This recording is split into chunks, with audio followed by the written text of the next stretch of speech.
Hey everyone, and welcome back to the Model Car Cup Series. Well, we're back on our Richard Petty Short Track 1970 Plymouth for the Unified Scale Automotive Content Creators Group Build. Lots to do yet. Let's get going.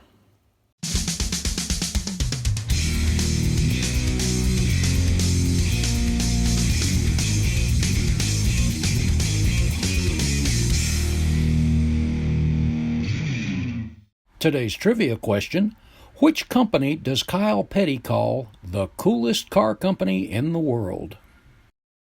First up, if you recall from the last video, we had removed our vent window on the side, but we had a little bit of it still really visible here, and we wanted to take that down for two reasons. First of all, we wanted a good flush fit at the A-pillar here on both sides without it getting too short, and we also wanted to allow some room for a roll bar to run just inside this A-pillar and then down the top rail. So we took our sanding stick and just a little bit at a time just worked that down and kind of rounded it in, and then went back and smoothed it with a finer grit. And let's take a look. I'm really pleased with the way this turned out, because now, if you remember from the last video, you could see that big blob right there still, and as you see, we've got a nice flush fit on both sides. There's no gap in the corners of the window, so we've got a really good fit there. If I can keep my fingers from sliding around. So we got a really good fit there, and of course once this is glued in on the bottom too, that pulls that right up there. But this windshield actually fits pretty good. But if you can see right over here, let me hold it in. I don't know if I can get enough light there, but you've got enough room for the roll bar on both sides. Well, here, let me grab this real quick. Grab one of the roll bars. And as you remember, that's 80 thousandths, which is evergreen number evergreen number 212. And I'm gonna get my thumb around here where I can hold it. There we go. Now we can allow that to run right up on the inside there. As you can see, the roll bar is going to be right there. It's going to come up right up with the A-pillar, and then we'll run the length on the inside too. Originally, I was going to remove this center section and just mount them up here and here, and then I started thinking, well, that actually creates a better bond. But then I realized the roll bar hoop that goes across there, so I am going to go ahead and take that out, and we'll try to do that.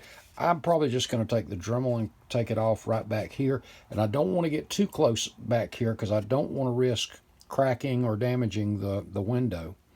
But I think this turned out really well. Like I said, I wish the light was, there you go. You can start to see there now. We've got the room for the roll bar to run right there, and then we'll make a bend and it'll come back to the back portion of the roll bar there at the strap. All right, so the window came out great, and the big thing when you're doing these stuff like this, take your time. And as I said, this did take a little time, but sanding, and I just worked one side at a time, little bit, cleaned it up, put it in a little bit more until I got it right where I wanted it. On the passenger side, I noticed I had gotten a little bit shorter on the bottom side, so I stopped working on it and kind of angled back until I evened it back up. So sometimes you'll have to deal with those little things. But again, I think this really turned out good. Isn't that great? All right, let's take a look at the grill, because I'm getting ready to shoot something on that, but I just encountered an issue, and I want to share that with you and how to fix it. Since last time, got a bit of work on the grill done too. If you remember, we cut out our center section so we could use our mesh. And by the way, there was a question in the last video about what mesh do I use. There's a lot of sources out there for this stuff. This particular piece came from Model Car Garage probably 10 or 12 years ago. And I've cut pieces of it up, and this is what's left of it this time. I need to order another sheet, I guess. But you can see where for some vents I've used my hole punch to punch out a couple there, and I'll be doing that again this time. Or I may, if I flatten that out, I may just put a piece back behind there. I'm not sure how I'm going to do that yet. I think I'm going to punch a couple more pieces out, and of course then I'll make a piece that will fit right in there. Well, it won't be behind it, so it'll be more in scale. I'll have it folded where it tucks up in there and looks really good. If you remember, we used our hole punch too to make the headlight covers. And I'm getting ahead of myself. Before I get to the headlight covers, let me show you how we squared this thing up. If you remember, after we got it cut out, it was a little rough, and I used my jeweler's files to get in there and just at an angle easily take it down. And I tried to stay away from these edges. There's several ways to do that to even them up. This is a square jeweler's file, and you can go in here, and as you see, it fits pretty well. The problem is, because you've got the teeth on the top, well, all four sides, if you're not careful, you can hit up top side where you've leveled this out. And so to do that, this is from, I think I got this from Stevens International at our local hobby shop. And these little bitty strips come in different grits. And there's no sandpaper on the top. It's just on two sides. So you don't have to worry about cutting into the top or the bottom.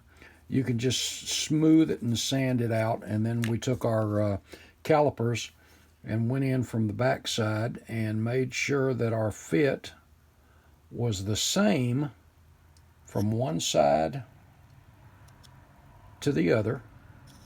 And you can see that slides right across there. It fits nicely, so we know our size is the same.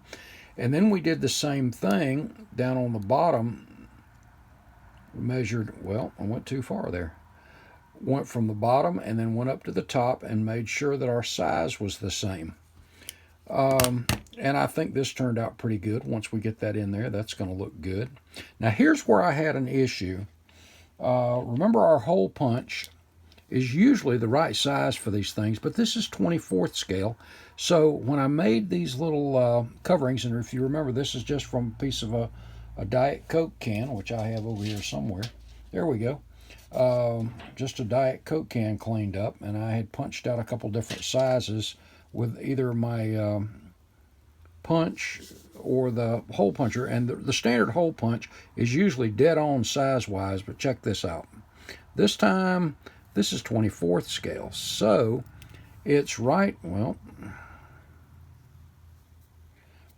between the sizes that it needs to be. So what it wants to do is almost go down in it, but it doesn't want to rest right on the top of it. Now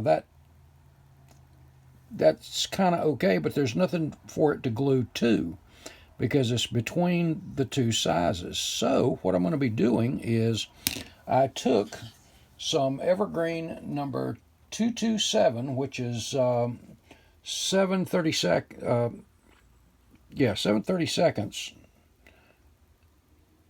and we're going to be gluing that, and it fits right up in there, and we're going to be gluing that right in there on these two, and just enough for our headlight covers to have something to glue to sit right down on there. So now we've got something for those to prop on. So I'll just cut a couple of real small ones, and like I said, we'll just glue those right inside so they have a place to sit. And that's going to be it. We're going to get that done. We're going to get this primed. Some of that stuff should be about, I think we'll get this done. I'm going to start getting things primed and some things painted and some components put together. And let's talk about the interior now. Let me reset here. Hold on. Well, let's talk about that interior. As you see here, we have a really nice flush fit here.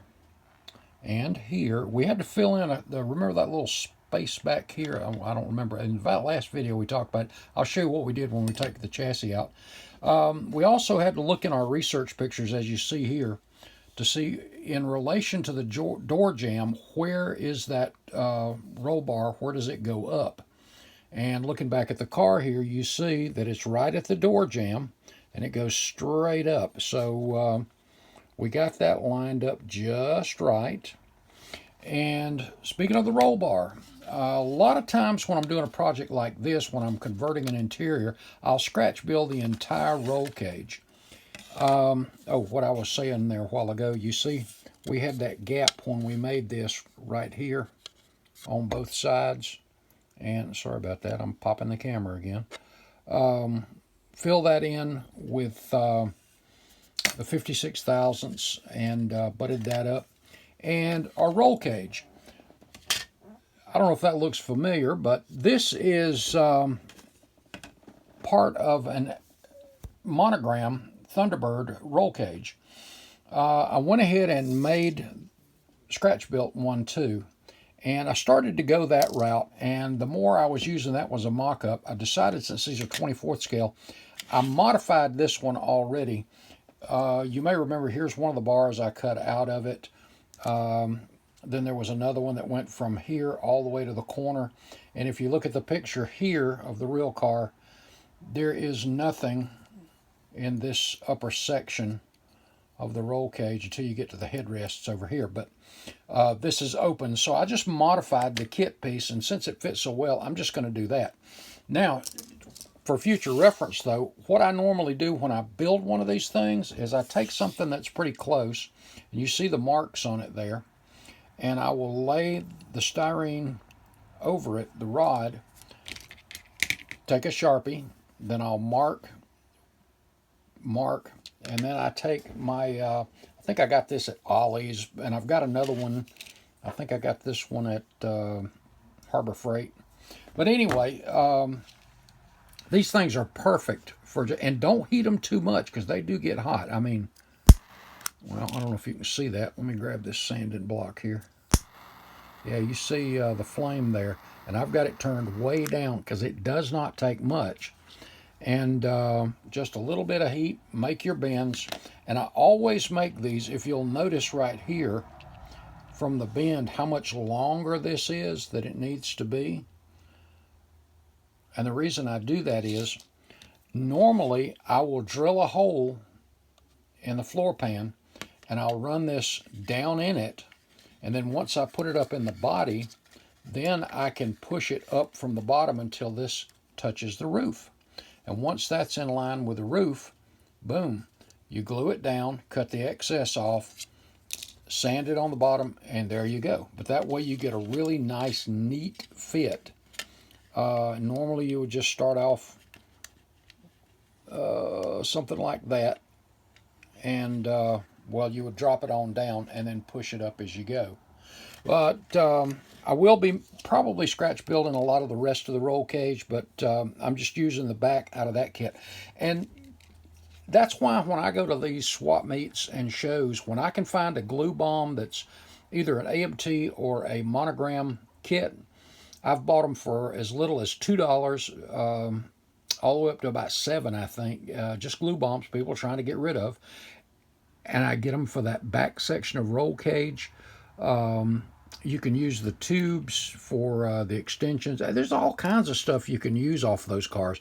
Valve covers, breathers, there's all kinds of little things. So if you can find them cheap, always invest in them, because this is one of those glue bomb pieces that I'll be using in this this kit. And in fact, let me show you how well this one fit. I don't think I showed you the, I don't know if I can see. I think I got the camera in the way a little bit. Let's try that again.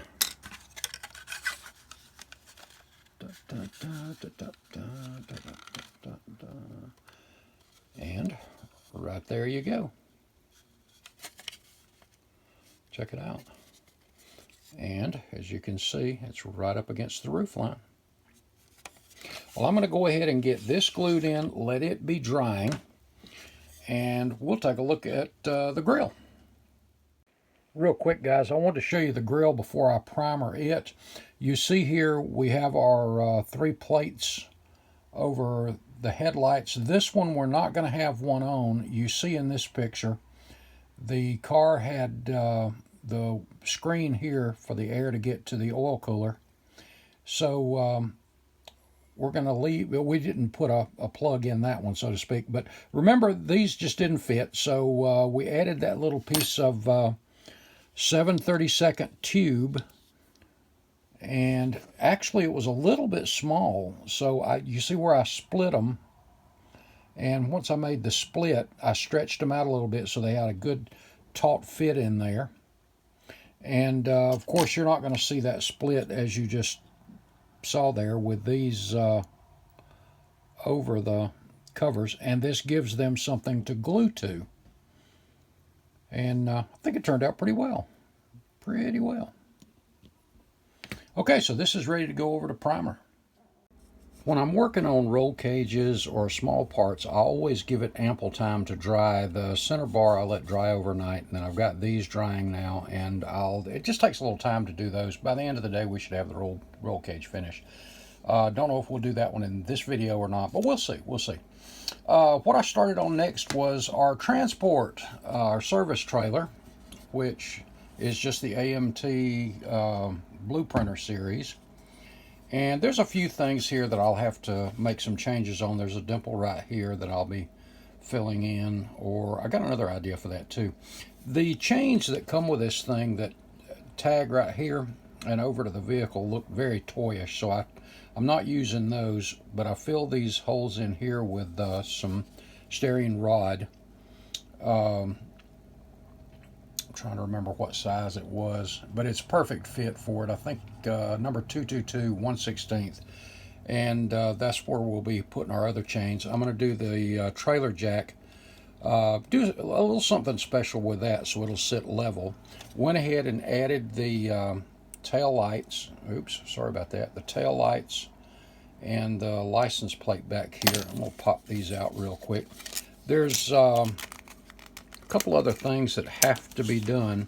As you can see in this picture, the way the wheel wells are. Well, this trailer, the kit comes, if you remember, with these bubble fenders which separate the tires. They're too far apart. So I'm going to have to move them closer together. And what I'm going to do here is I'm going to use my putty knife wherever it went. There we go. And I'm going to put that right here, trace that out, or right about there, trace that out, and then we'll cut those fenders away, and we'll use some sheet plastic to manufacture the long piece that goes here, as you recall. We'll let you tag along with that one too. I'm trying to think, is there anything else? No, I think that's about it on the trailer right now. I think this is going to look pretty good. Car fits really well. Front tires being locked in right there, rear there. So it's a good fit. Good fit. So other thing is, notice the white wall tires. Well, I've looked everywhere and I can't find any white wall tires. So let's take a quick trip to the hobby shop.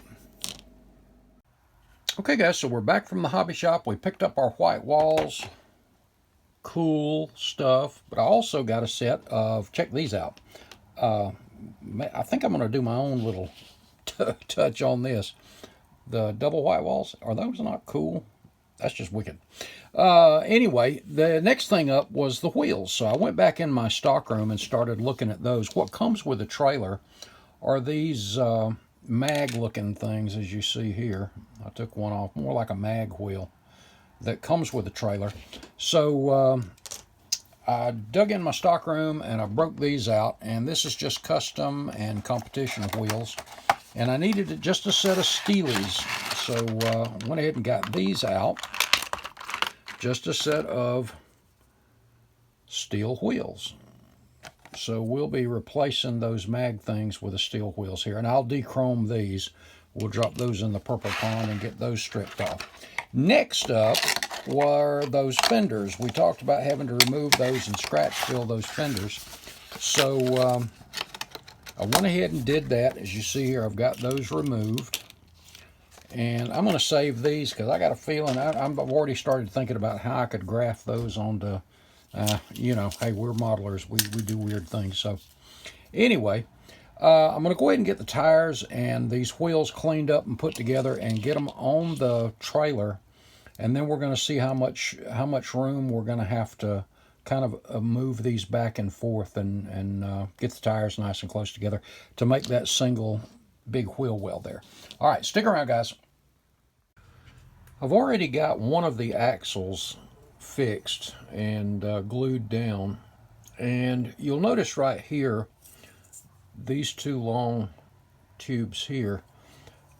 Well, you see where the axle went or was made to go right down through these, and that's how far apart these wheel wells were. They weren't really up close like they need to be.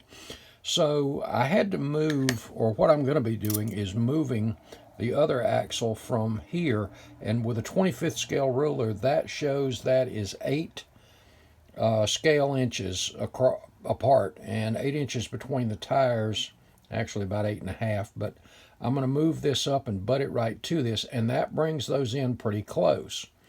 Now, so it would clear, you see where I had to cut the little, like this one where the axle went, I cut an opening here in that frame rail on both sides. So now you can see where the axle will be sitting right up in there. But it will tighten them up and we'll be able to get that one long wheel well there. The only thing is when I move these up, you see the clips where the springs would go in, how far back they are. They're that 8.5 scale inches back.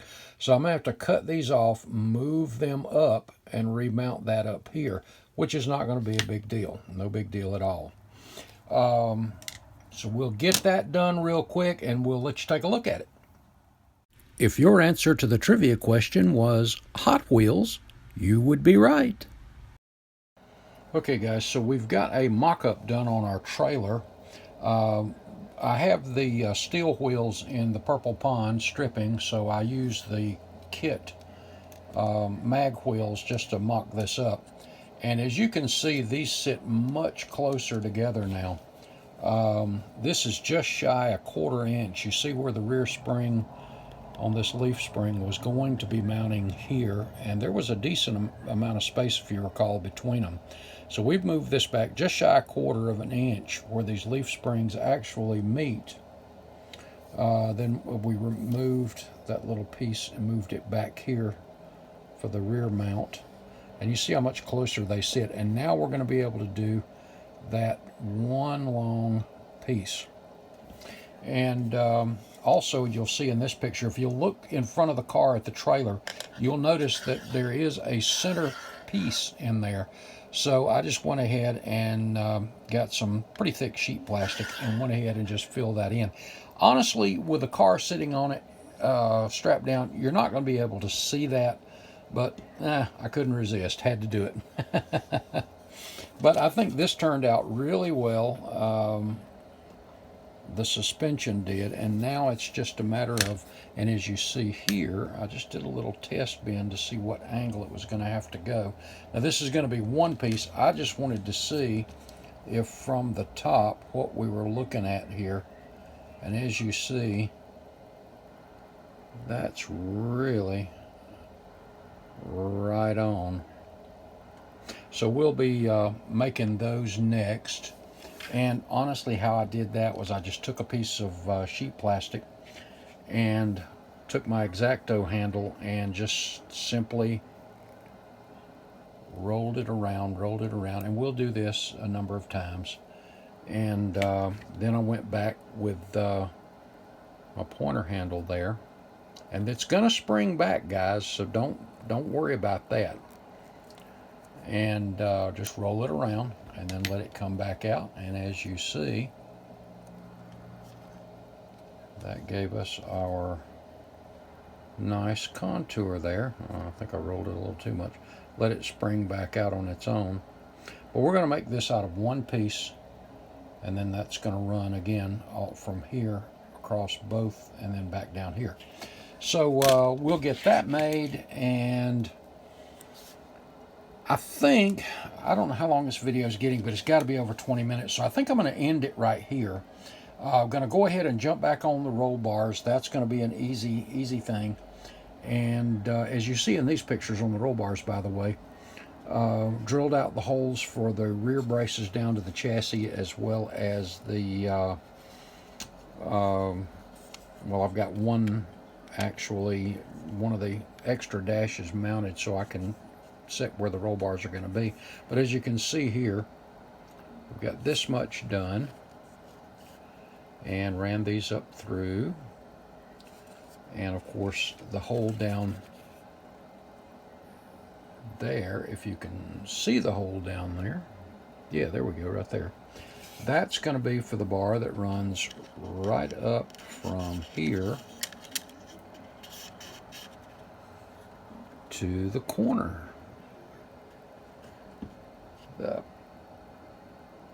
Yeah, right there. Okay, guys, so I think that's going to be it for this time. I don't even know where I am on some of this. I didn't mean to get into this one in the video, but I just kind of played it by ear. So I'm going to go ahead and finish making this. Go ahead and finish up the roll cage. When you come back, the chassis will be primed, and as well as the interior. And we'll try to have the dash done, a few other things, and we'll talk about those. Guys, thank you so much. Hope you're enjoying this. If you are, give us a sub, give us a like, and head over to the Teespring store. Guys, I appreciate you very much. God loves you. We'll see you in the next video. Later, guys.